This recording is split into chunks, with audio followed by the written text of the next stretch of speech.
Daniel Foss mopped floors for a living and trained in an empty garage at night. That was the arrangement that had worked for the past 6 years. Janitorial work during the day to support his 10-year-old son Max, and 90 quiet minutes after Max was asleep, alone in the garage with a worn mat and a row of trophies from a different life that he never talked about. He had been a national-level judo competitor once. Before his wife passed. Before everything reorganized itself around the single fact of keeping a small boy fed, clothed, and reasonably happy. He didn't mention any of this at his second job, evening security at the Kestrel Athletic Club, a private facility that catered to the kind of clientele who paid 5-figure annual fees to avoid sharing equipment with strangers. Daniel checked badges. Walked the perimeter. Made sure the lights were off in the unused studios. He was invisible there, same as everywhere else. That suited him fine. Marcus Whitlock was not a man who asked permission to do anything. He owned the Kestrel Club, along with 11 other businesses across the city. He was 61 years old, an 8th-degree black belt in Aikido, and had trained under 3 different masters in Japan over 4 decades. He didn't compete anymore. There was no one left who would agree to spar him fairly, and he had grown tired of training partners who held back out of fear of injuring a man who could fire them. He trained alone, mostly. Late, after the club emptied. That was how he first noticed Daniel. Not training, moving. Marcus had stepped out of the dojo studio at 11 p.m. to find the night security guard practicing forms in the empty weight room, using a rolled gym mat as a makeshift target, his movements precise in a way that civilians simply didn't move. Marcus stood in the doorway for 4 minutes before Daniel noticed him. "You've trained," Marcus said. Daniel straightened immediately, the old reflex of someone caught doing something they weren't supposed to. "Sorry, sir. I was just—" "That was a hip throw setup," Marcus said. "Judo, not Aikido." "Who taught you?" Daniel hesitated. "I competed. A while ago. Nationals twice." Marcus's expression shifted, interest replacing the polite dismissal most members reserved for staff. "What happened?" "Life happened," Daniel said simply. He didn't elaborate, and something in his tone made clear he wasn't going to. Marcus nodded slowly, accepting the boundary without pushing it. "I'm here most nights around this time," he said. "I don't have anyone left who'll actually fight me." He turned to leave. Then, almost as an afterthought, he said over his shoulder, "Tomorrow. 10 p.m. The main dojo. If you're interested." He didn't wait for an answer. Daniel almost didn't go. He stood outside the dojo door at 9:58 the next night, telling himself this was a terrible idea, sparring with the owner of the building he worked in, a man worth more than Daniel would see in 3 lifetimes, an 8th-degree black belt with 40 years of formal training against Daniel's rusty judo and a body that hadn't competed in a decade. But something pulled him through the door anyway. Maybe it was the simple, almost forgotten pleasure of being asked? Not assigned. Not ordered. Asked?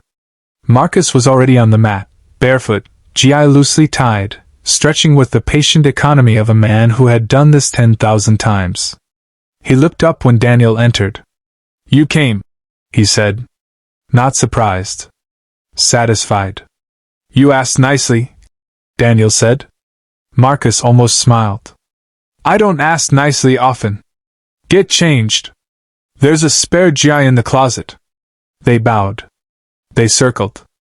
Marcus moved like water, finding the lowest point, economical, inevitable, decades of mastery compressed into movements that looked almost gentle until you were on the ground wondering how you got there. He swept Daniel twice in the first 2 minutes. Daniel hit the mat, rolled, came back up. "Again," Marcus said. They went again. Daniel lasted longer the third time, old instincts surfacing, his body remembering things his mind had set aside years ago. He nearly landed a throw. Marcus countered at the last possible moment, redirecting Daniel's own momentum back against him. Daniel hit the mat again. Harder this time. He lay there for a second, catching his breath, staring at the ceiling. Marcus extended a hand. "You're better than you think you are," he said, pulling Daniel up. Rusty. Not gone.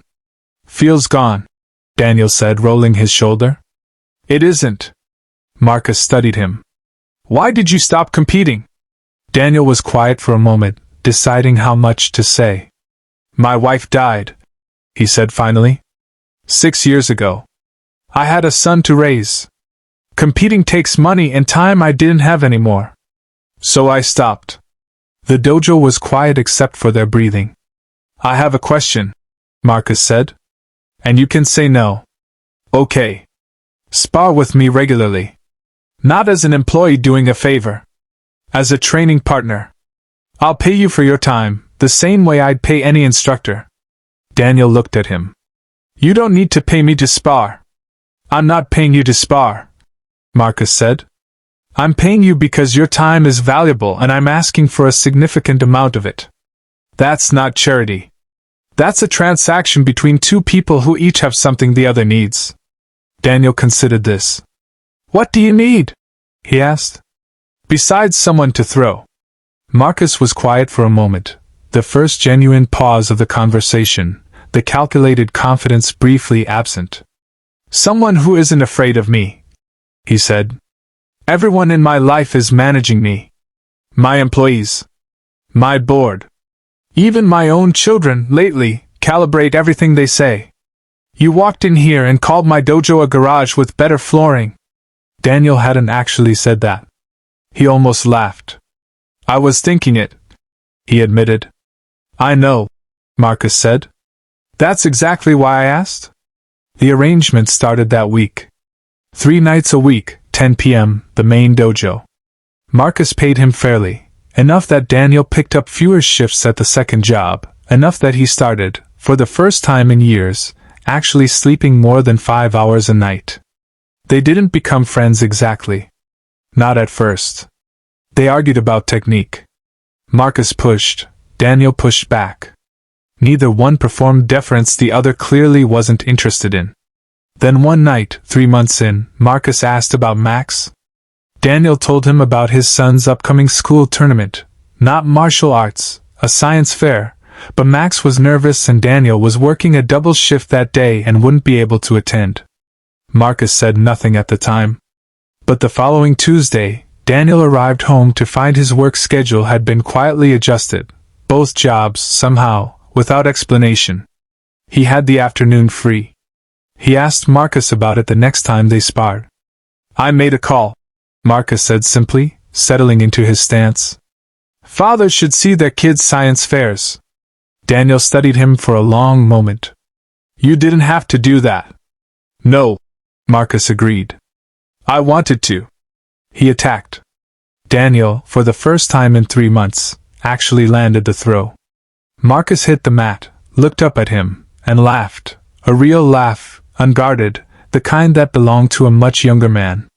There it is, he said.